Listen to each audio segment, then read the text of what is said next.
Naam, mambo vipi? Karibu sana katika jukwaa hili la Mzinga Sports. Tunakwenda kuangalia uzoefu wa watangazaji katika dabi hizi za Kariakoo, na nitajitolea mfano mimi ambaye mpaka sasa nimeshatangaza dabi 3 za Kariakoo. So mambo yanakuaje? Jambo la kwanza katika kutangaza dabi ya Kariakoo binafsi ambalo linanipa wakati mgumu ni pale unapopewa taarifa. Unajua mechi hii ya dabi inakuwa tofauti kidogo na mechi nyingine. Mechi nyingine unaweza kupewa taarifa siku 2 kabla hivyo, lakini when it comes dabi ya Kariakoo unapewa wastani wa juma moja. Unajua kwamba bwana, jiandae na dabi ya Kariakoo. Kwa hiyo wakati huo utakuta kuna watu wanafuatilia, kwa maana ya wapenzi wa kandanda wanafuatilia kutaka kujua mtangazaji wa hii mechi ni nani. Wanapambana kweli kweli, maswali yanakuwa mengi. Utaulizwa wiki kabla, bwana, mechi anatangaza nani? Unatangaza wewe au hivi au hivi?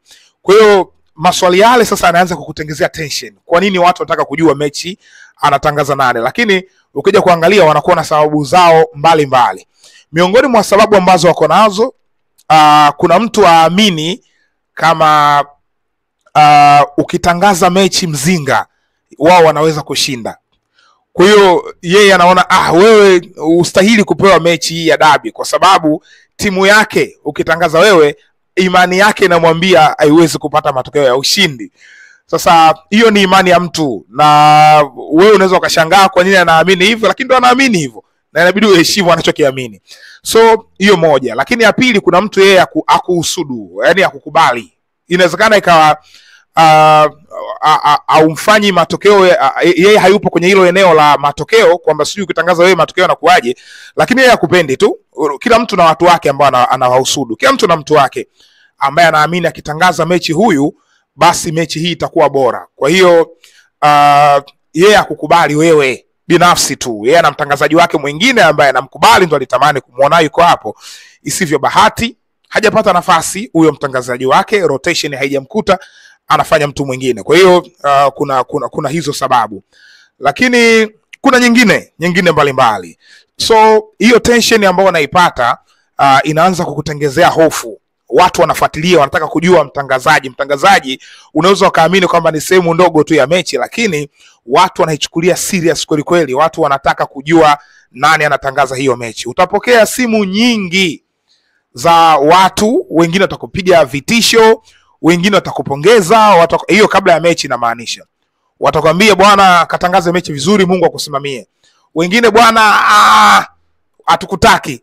Wengine sijui bwana, huyu atufai katika mechi hii, sijui hakustahili kufanya. Kwa hiyo mambo yanakuwa mengi hivyo.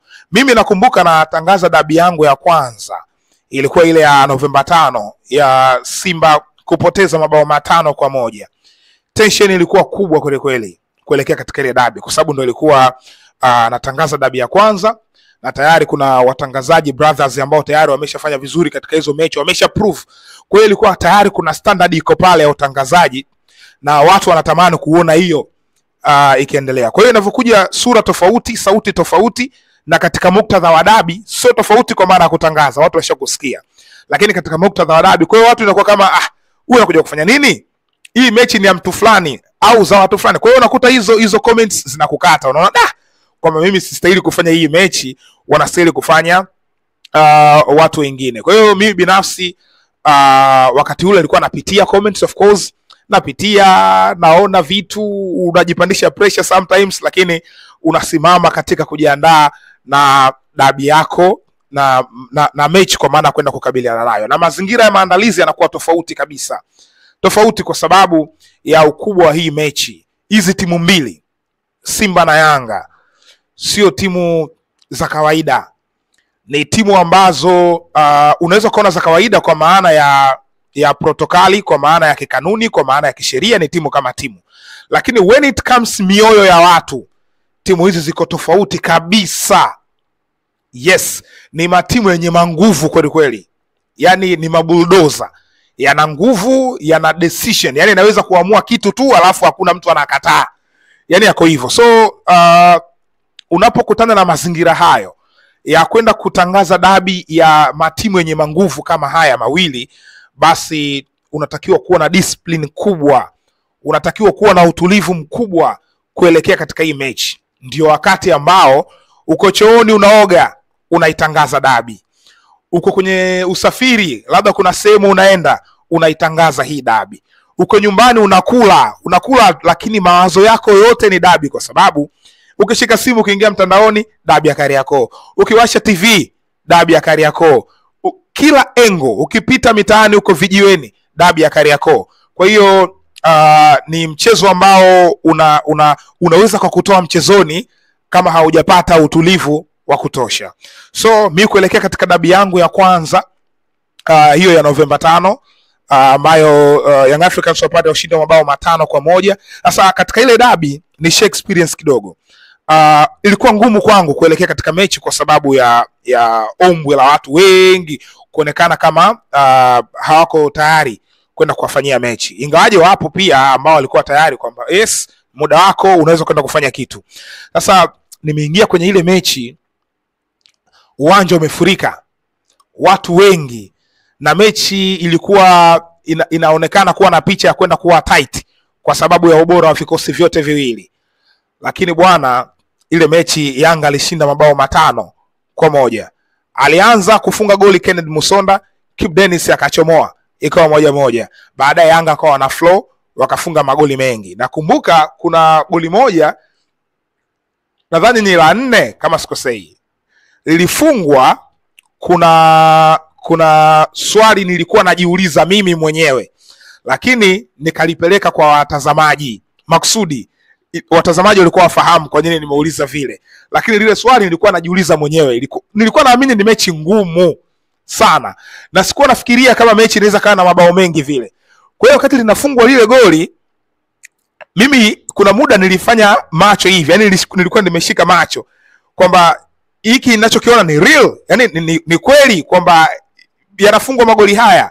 Umeona kama sikosani ni goli la 4 yanafungwa magoli yani. Nikasema usifikiri kwamba unaota, hii sio ndoto, ni ukweli mtupu. Kwa hiyo maana yake yale maneno nilikuwa najiambia mwenyewe, lakini ilikuwa ndo napeleka pia ujumbe kwa watazamaji kwamba hii sio ndoto, huu ni ukweli mtupu. Usidhani kama unaota. 5-1 na muda bado upo, pengine record inaweza kuwekwa karibu. Hakika unaweza kufikiria kama ni ndoto, lakini sio ndoto, ni uhalisia hapa Benjamin Mkapa. Mambo yanakwenda hivyo. Mashuti ambayo yamelenga lango kwa Yanga ni 8, kwa Simba ni 2. Na katika hayo 8 ambayo yamepigwa na Yanga 5 yameingia kambani. Ni accuracy ya hali juu. Yep, kwa hiyo ilikuwa ni surprise kwangu mimi kuona mabao mengi yanafungwa kwa kiwango kile. So mechi ilienda, ikaisha. Baada ya kuisha ikawa gumzo sasa inazungumzwa, dabi ya Kariakoo inazungumzwa. Mimi nimetulia, nasubiri kuona hii mechi imeisha sasa, what next? Yani kuhusu mimi, achana na kuhusu matokeo, watu watasemaje kuhusu mimi? Nimefanya vizuri, nimeharibu, nimefanya kawaida? Na nilichokuwa nakitaka iwe nimefanya kawaida au nimefanya vizuri. Lakini kuharibu dabi yako ya kwanza, kampuni kubwa ya matangazo kama Azam Media Limited imekuamini wewe ukasimame katika mechi kubwa kama hii, basi unatakiwa kuwa na utulivu, unatakiwa ufanye kazi nzuri. So namshukuru Mwenyezi Mungu, comments zilikuwa nzuri, nyingi zilikuwa positive kwamba nimefanya vizuri. Ilikuwa hivyo. Nashukuru Mwenyezi Mungu, comments zilikuwa nzuri za wadau kutoka maeneo mbalimbali. Na unatakiwa kusoma comments kwa sababu hao ndio wateja wako ambao umewauzia bidhaa yako ya sauti, umewauzia sanaa yako ya utangazaji. Kwa hiyo ukisema unatangaza mechi alafu unatulia tu ufuatilii feedback, hapana. Unatakiwa kujua sometimes uliteleza katika mechi. Kuna watu wanajua, usifikiri kwamba wewe ndio unajua sana, hapana. Kwa hiyo inapotokea comments, maana yake unasoma unaona kuna kitu hiki niliteleza, okay sawa. Kuna kitu hapa nimesifiwa kufanya vizuri, nilifanya vizuri, okay sawa, uta maintain. Kwa hiyo iko hivyo. Kuna mtu atakuongezea kitu ambacho wewe ukisema sema ukaniongezea kitu. Sometimes hata magoli mimi nanitokeaga, naweza nikatangaza goli, mechi imeisha, alafu nakuta comments za watu mtu ana comments pale fulani afu unajiuliza yani ile goli kama ningesherehesha kwa aina hii ya comment ingekuwa nzuri sana, kwa sababu watu wana sanaa, wanajua namna ku create kitu kizuri katika hilo eneo. So kwangu mimi nilifanya katika muktadha huo na nilimaliza. Dabi ya pili ilikuwa ni Simba na Yanga ya duru la pili msimu huo.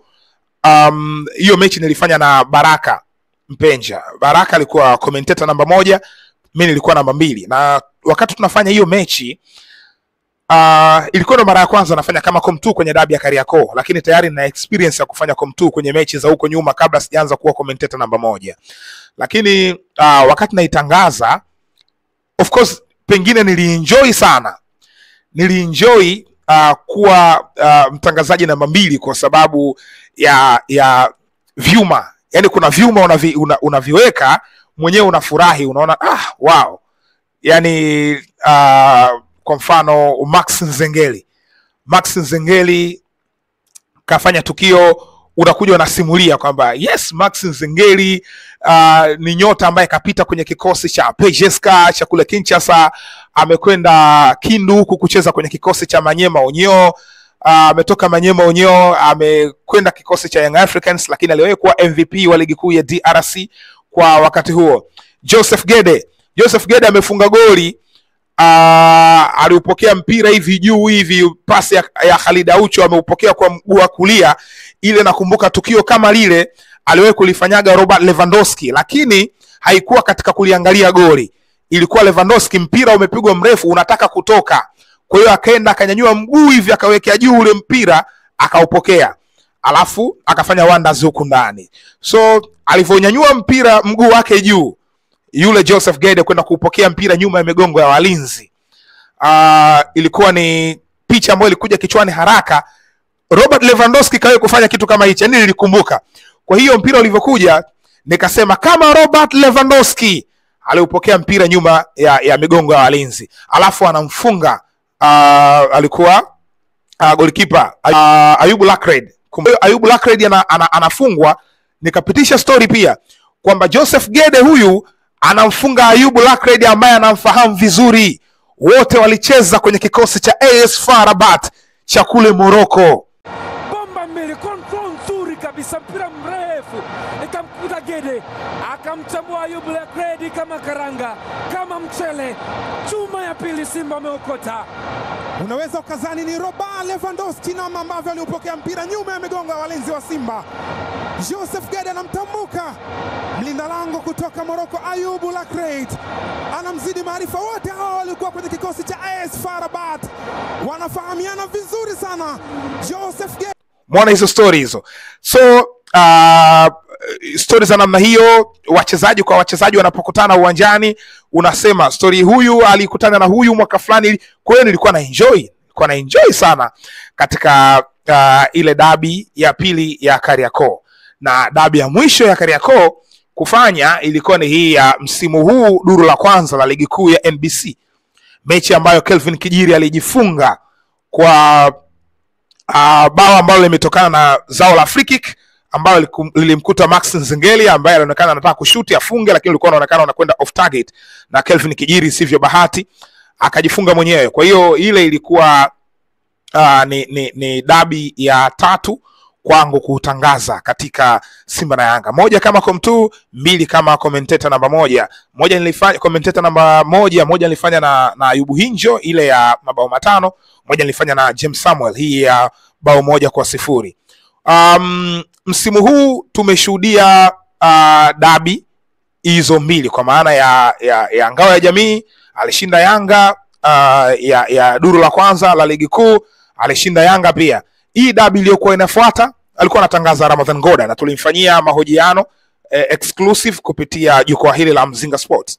Katika dabi hii ambayo imehairishwa, bwana, nilikuwa napata picha kubwa kwamba hii pengine ndio ikawa dabi bora zaidi kwenye miaka hivi karibuni kwa sababu ya closeness kwa hizi timu katika msimamo wa ligi, kwa sababu ya ubora wa vikosi hivi vyote viwili katika ligi kuu ya NBC. Katika table hizi timu zimekuwa na upatikanaji mzuri sana wa matokeo.